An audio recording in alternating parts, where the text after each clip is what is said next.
sécurité. Également dans l'actualité, le verdict du procès pour diffamation opposant Madiambal Diagne à Souleymane Teliko, le président du groupe de presse Avenir Communication reconnu coupable des faits, a été condamné à 3 mois de prison ferme. Nous parlerons de l'actualité politique avec les retombées économiques de la tournée de Macky Sall dans le Nord, mais également de l'attaque du cortège du leader du mouvement Gëm Sa Bopp, Bougane Gueye Dany, sur les traces de Macky Sall.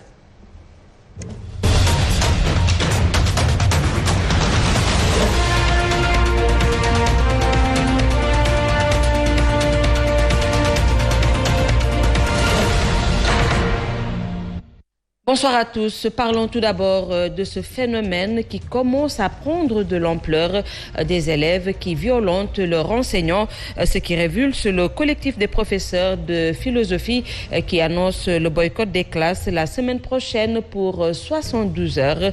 Les professeurs de philosophie exigent une sanction exemplaire contre l'élève qui a agressé une de leurs collègues au lycée de Kébémer. Le collectif a fait face à la presse ce matin. Compte rendu Abdelaziz Sow, Maladi Marega. Un boycott d'heures de cours dès la semaine prochaine, c'est ce que prévoit le collectif des professeurs de philosophie. Il dénonce l'agression d'un des leurs en plein cours par un élève au lycée de Kébémer. Dénoncer la violence qui a été portée contre une personne qui est une femme et qui s'appelle Ndeye Awa Diouf qui enseigne la philosophie au niveau du lycée de Kébémer. Déjà 72 heures de boycott des classes pour les profs de philosophie qui sont déjà annoncés. Il exige des sanctions à l'endroit de l'auteur de tels actes. Il est inconcevable que dans l'espace scolaire, des violences de cette nature-là puissent continuer à se dérouler, mais sans que des sanctions très fortes ne soient vraiment portées. Fait argument que l'élève serait un déficient mental. Mais nous disons, quand bien même l'élève serait-il un déficient mental, mais qu'est-ce qu'il a à faire dans l'espace scolaire? Nous considérons que cet argument de la déficience mentale est irrecevable. Au total, ils sont au nombre de 4 enseignants victimes de violences. Les défenseurs des droits de l'homme sont également interpellés. Outre ce collectif, le Sud-Est et le G20 dénoncent et prévoient également des actions si ce problème n'est pas pris en charge par les autorités. Abdelaziz Sow, la violence ne s'exerce pas qu'au collège. À l'université Cheikh Anta Diop de Dakar, le renouvellement des bureaux des amicales a installé ce temple du savoir. Dans une période trouble, les cours sont perturbés de manière régulière. Un fait que dénoncent les étudiants non alignés. Ils invitent d'ailleurs les autorités universitaires à sanctionner les auteurs. Ces étudiants souhaitent retrouver le calme et la sérénité. Ils ont fait face à la presse ce matin, suivant les explications de leur porte-parole. Nous avons noté que le calendrier universitaire est en train de subir un bon nombre de perturbations. Des perturbations qui sont dues à des actes de vandalisme. Nous incitons aux autorités administratives, mais aussi aux autorités étatiques, à ce qu'ils prennent leurs responsabilités en ciblant les auteurs des perturbations et en posant des sanctions et de lourdes sanctions. Nous, jeunes qui sommes soucieux de notre avenir, nous disons non, nous refusons et c'est un refus qui est catégorique. Contre ces violences, le syndicat autonome de l'enseignement supérieur a décidé tout bonnement de suspendre les cours jusqu'à nouvel ordre. Le SAES estime que les conditions actuelles ne permettent plus la poursuite des activités pédagogiques. Le SAES demande aux autorités de situer les responsabilités aux fins de sanctions idoines. Ndeye Khady Thiam Tall revient ici sur l'entretien qu'il a eu avec le coordonnateur du SAES Campus Dakar.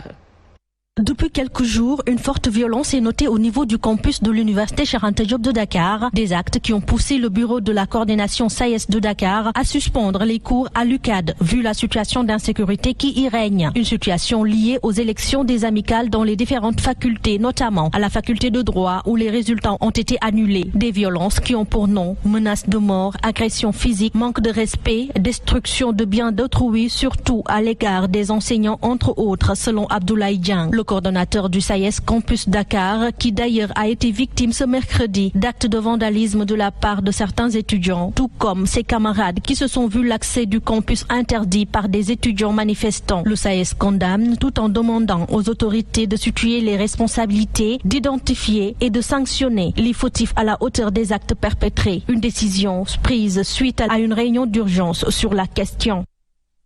Merci. Dans l'actualité judiciaire, parlons du verdict du procès qui a opposé Madiambal Diagne, le président du groupe de presse Avenir Communication, à Souleymane Teliko, le président de l'Union des magistrats du Sénégal. Madiambal Diagne a été reconnu coupable du délit de diffamation et condamné à 6 mois de prison, dont 3 mois fermes.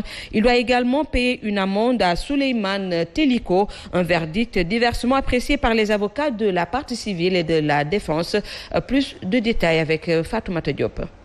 Madiambal Diagne, condamné à 3 mois ferme de prison et une amende de 600 000 francs CFA et 5 millions à titre de dommages et intérêts avec exécution provisoire et contrainte par corps. C'est ce qui ressort du verdict final du juge Ndari Diop du tribunal correctionnel de Dakar. Lors de l'audience tenue le 3 juin dernier, le président de l'Union des magistrats du Sénégal avait réclamé au directeur général du groupe Avenir Communication la somme de 500 millions de francs CFA à titre de dommages et intérêts. Selon un des avocats qui assure la défense de Souleymane Teliko, au maître Ndeye Fatou Touré, le tribunal s'est conformé à la vérité tout court. Et selon la robe noire, la vérité est que le client Souleymane Teliko a véritablement été victime d'une diffamation. C'est la raison pour laquelle le tribunal n'a fait que dire le droit en déclarant le journaliste coupable des faits de diffamation. L'autre camp est loin d'avoir dit son dernier mot. Et pour rappel, Madiambal Diagne était poursuivi pour diffamation par Souleymane Teliko après avoir déclaré dans une émission de radio que le juge avait indûment perçu des frais de mission dans le cadre de l'affaire Issénabré. Fatmata Diop, voyons à présent la réaction de Madiambal Diagne. Le président du groupe de presse Avenir Communication, joint au téléphone, estime que le jugement rendu à son encontre est injuste. Il dénonce un corporatisme des magistrats et annonce qu'il va faire appel, suivant sa réaction. Il est actuellement dans le nord après avoir parcouru le centre et le sud du pays. C'est un verdict qui n'a pas surpris son monde. Depuis 48 heures après que la Chambre correctionnelle avait fini de délibérer, donc depuis mardi dernier, le verdict avait circulé au niveau du palais de justice. Même des journalistes avaient voulu travailler sur la question, mais par respect pour l'institution judiciaire, les gens n'avaient pas donné le verdict en amont. C'était un verdict à la limite commandé. Commandé dans le sens où les magistrats n'ont pas voulu faire perdre la face à Souleymane Teliko, président de l'Union des magistrats du Sénégal. Ici, ajoute que la procédure a été une procédure mal ficelée, ce qui veut dire qu'on aurait même dû annuler la procédure. Et c'était tellement vrai que même des gens avaient eu à chercher dans les milieux judiciaires à faire de la médiation pour arrêter cette procédure-là qui était une honte pour l'institution judiciaire. Aujourd'hui, nous prenons acte de cette décision-là. Nous allons faire appel, considérant que les citoyens sont égaux devant la loi. Madiambal Diagne ne se limitera pas à faire appel. Il compte poursuivre Souleymane Teliko pour diffamation et injure publique. Le président du groupe de presse Avenir Communication a d'ailleurs écrit au ministre de la Justice pour une autorisation de poursuite.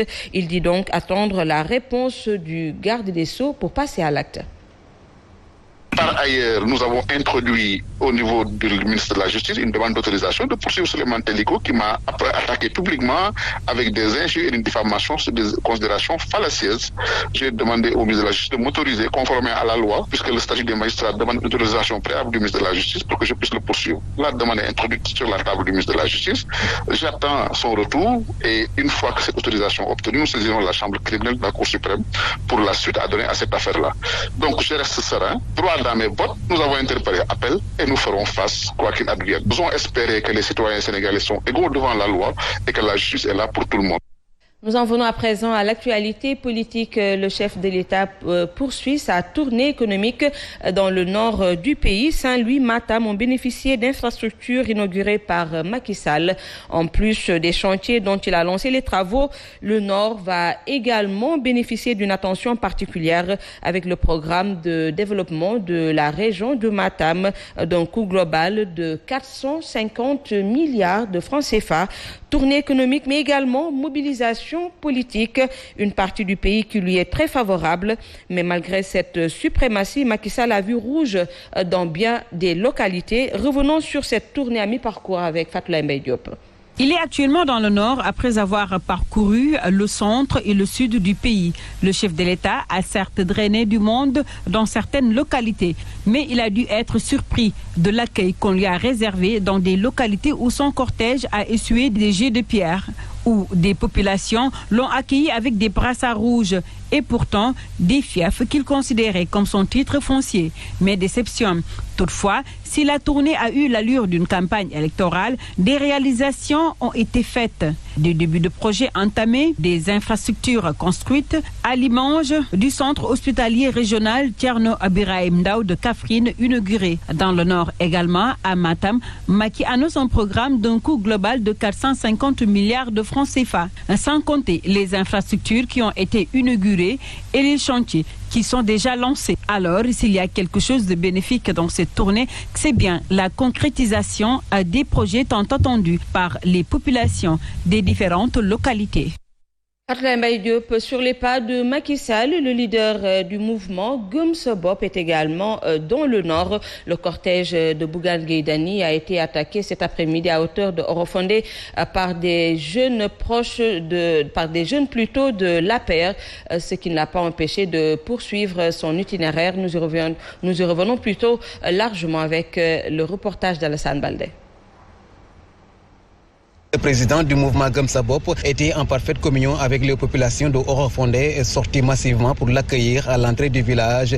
Voilà, c'est à ce moment précis que des jeunes vêtus de t-shirts aux couleurs de l'APR à l'effigie du président Macky Sall ont fait irruption pour suivre le cortège. Malgré l'attitude républicaine du président Bougane Gueye Dany qui les a salués des deux mains, les jeunes ont continué à scander le nom du président Macky Sall ainsi que de son responsable local Farba Ngom. Devant leur persistance, les gardes rapprochés et qui avaient flairé le sale coup ont serré les rangs pour les contrer. Il s'en est suivi une course-poursuite et des jets de pierre sur le cortège. La dizaine de jeunes ont finalement pris leurs jambes au cou avant de disparaître dans la nature. Plus de peur que de mal.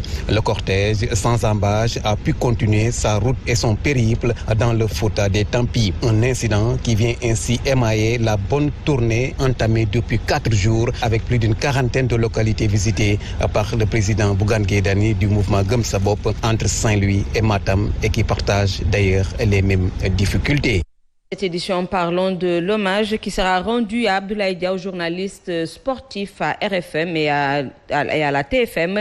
Selon le comité Sargal, Abdoulaye Diaw, qui a fait face à la presse, la rue qui passe devant le stade Demba Diop va bientôt porter son nom. Malal Junior Diagne, le président du comité, a dévoilé le programme de cette cérémonie d'hommage. C'était en présence de Sadio Abibouka et de Germaine Dior. L'habitude de rendre un hommage à une personne qui n'est plus de ce monde, eh bien, le comité Sargal Laye Diaw songe cette coutume. Il a décidé de rendre un vibrant hommage au doyen Abdoulaye Diaw pendant qu'il est encore vivant. Du 9 au 10 juillet, le comité compte se mobiliser pour revenir sur les grands moments du sport sénégalais à travers la voix du doyen Laye Diaw. La première activité, c'est le baptême d'une rue qui va porter le nom de El Hadji Abdoulaye Diaw. Cette rue va traverser le stade Demba Diop. Dans l'après-midi du 9, on ira à Alassane Djigo pour les matchs de gala. Il y aura 3 matchs de gala qui vont réunir 6 sélections régionales. La journée du 10, ça c'est le clou de l'événement. C'est l'hommage proprement dit. Ça va se tenir au 6S à la salle du 4 avril et ça va démarrer à 16h30. Le ballon d'or africain Sadio Mané a été choisi pour représenter l'équipe nationale du Sénégal, tout ça dans le but d'honorer Abdoulaye Diaw. Sadio Abibouka, merci. Et c'est la fin de cette édition. Chers téléspectateurs, merci de nous avoir reçus chez vous. L'information se poursuit sur la Sen TV dans une poignée de secondes. Le journal en Wolof avec Khady Colonel Gueye et son équipe. Très bonne suite des programmes à tous sur la Sen TV. Excellente soirée.